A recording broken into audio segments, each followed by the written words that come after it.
12 जून की सुबह थी। सूर्य अपनी पूरी आभा के साथ आकाश में चमक रहा था। लोग रोज की तरह जीवन में व्यस्त थे। कोई ऑफिस की ओर भाग रहा था, कोई अपनी किसी तीर्थ या परिवार से मिलने, तो कोई एक विमान में बैठकर अपनी मंजिल की ओर उड़ चला था।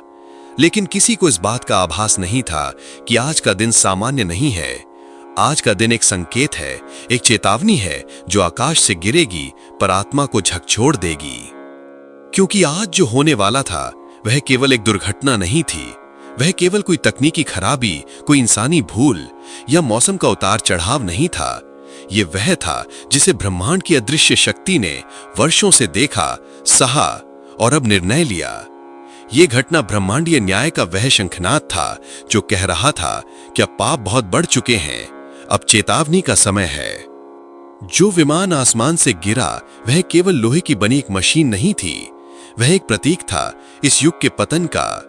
उसमें बैठे हर व्यक्ति की आत्मा ब्रह्मांड के न्याय के सामने खड़ी थी और कह रही थी कि हे ईश्वर, हमने बहुत कुछ सहा, बहुत कुछ किया, लेकिन क्या हम उस व्यवस्था का हिस्सा नहीं बन गए थे जो अधर्म से भरी हुई थी? कुछ ने पिछली रात झूठ बोला था, किसी ने रिश्वत ली थी, किसी ने अपनी आत्मा से समझौता किया था, किसी ने अपनों को धोखा दिया था, किसी ने अपने बच्चों को भूखा सुलाकर शराब में डूबने का विकल्प चुना था और किसी ने मौन रहकर उस पाप को स्वीकार कर लिया था जिसे वह रोक सकता था।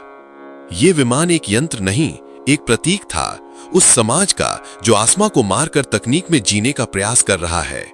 यह घटना उस ब्रह्मांड की भाषा थी जो बिना शब्दों के चेतावनी देता है। पर अब प्रश्न उठता है कि पाप क्या है?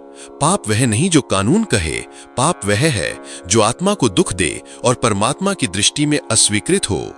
पाप तब होता है जब एक बेटा अपने माता पिता को वृद्धाश्रम में छोड़ देता है, जब एक नेता धर्म को बेचकर सत्ता खरीदता है, जब एक समाज भोग में डूबकर त्याग को भूल जाता है, जब एक व्यक्ति स्वयं को भगवान से बड़ा समझने लगता है। पाप वह नहीं जो दिखता है, पाप वह है जो भीतर सड़ता है। पाप वह है जब कोई जानबूझकर सच से मुंह मोड़ ले, जब कोई कमजोर की पीड़ा देखकर भी चैन की नींद सो जाए, और सबसे बड़ा पाप जब आत्मा मौन हो जाए।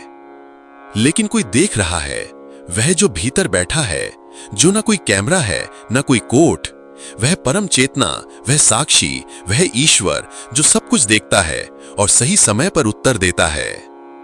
आज का समाज भोग में डूबा हुआ है, योग से दूर। विज्ञापन हमें पाप को सुंदरता बताता है। ध्यान जो आत्मा को जगाने का साधन था अब इंस्टाग्राम पर दिखावे का साधन बन चुका है। दान अब फोटोशूट बन चुका है। सेवा अब प्रचार बन चुकी है और साधना वह अब एक एस्थेटिक रील है। जब धर्म केवल वस्त्र बन जाए और आत्मा का मौन मर जाए, तब दुर्घटनाएं नहीं चेतावनियां होती हैं। अब एक और सवाल आता है, अगर ईश्वर है तो वह निर्दोषों को क्यों मरने देता है? उत्तर कड़वा है पर सत्य है। कोई पूर्ण निर्दोष नहीं होता। हर आत्मा अपने साथ कई जन्मों का बोझ लेकर चलती है। कभी पाप का फल तुरंत मिलता है, कभी वर्षों बाद। कभी व्यक्तिगत पाप का परिणाम होता है तो कभी सामूहिक चेतावनी का रूप होता है। वह विमान केवल हवा में नहीं गिरा, वह उस आत्मिक स्तर का पतन था जो इस युग में हर दिन नीचे गिर रहा है। विकास ऊपर जा रहा है, लेकिन नैतिकता, संयम और सच्चाई नीचे गिर रहे हैं। जब ऐसा संतुलन टूटता है तो ब्रह्मांड अपने नियम से प्रतिक्रिया करता है और फिर होती हैं ऐसी घटनाएं जिन्हें हम दुर्घटनाएं कहते हैं, पर वह ब्रह्मांड की पुकार होती है, रुको, संभलो, आत्मा की ओर लौटो। पाप धीरे आता है।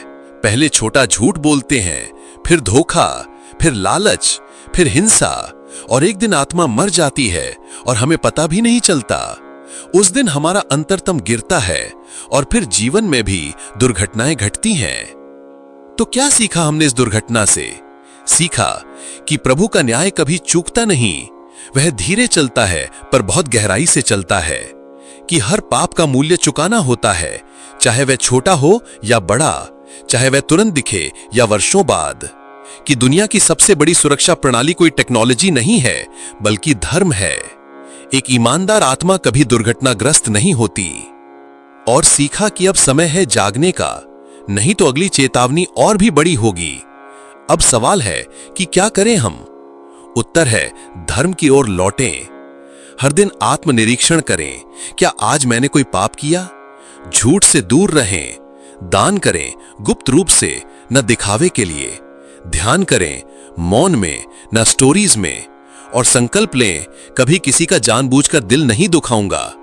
जिस विमान में वे लोग थे, वे केवल यात्री नहीं थे, वे आईना बनकर हमारे लिए संदेश छोड़ गए।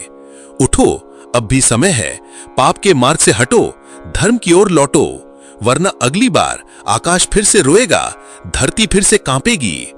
श्री कृष्ण का वचन है, जब जब धर्म की हानि होती है और अधर्म बढ़ता है, तब तब मैं प्रकट होता हूं। लेकिन शायद अब हमें ईश्वर के प्रकट होने का इंतजार नहीं करना चाहिए, बल्कि स्वयं भीतर के ईश्वर को जागृत करना चाहिए। अगर आपने इस कहानी को ध्यान से सुना है तो ये महज एक कहानी नहीं रही होगी, ये आपकी आत्मा की आवाज बन चुकी होगी। हमने विमान को गिरते देखा, लेकिन क्या कभी अपने आत्मिक स्तर को गिरते देखा? ये वीडियो एक चेतावनी है और शायद एक अंतिम संकेत। तो आज संकल्प ले पाप से दूर रहने का, धर्म की ओर लौटने का और इस संदेश को हर उस आत्मा तक पहुंचाने का जो अब भी सोई हुई है। अगर ये कहानी आपके भीतर तक उतर गई हो तो लाइक करें, शेयर करें और कमेंट में लिखें कि अब मैं जाग चुका हूं। और सब्सक्राइब करना मत भूलना, क्योंकि आने वाले समय में हम और भी गहराई में उतरेंगे आत्मा, कर्म और ब्रह्मांडी सत्य की ओर। जय श्री कृष्ण।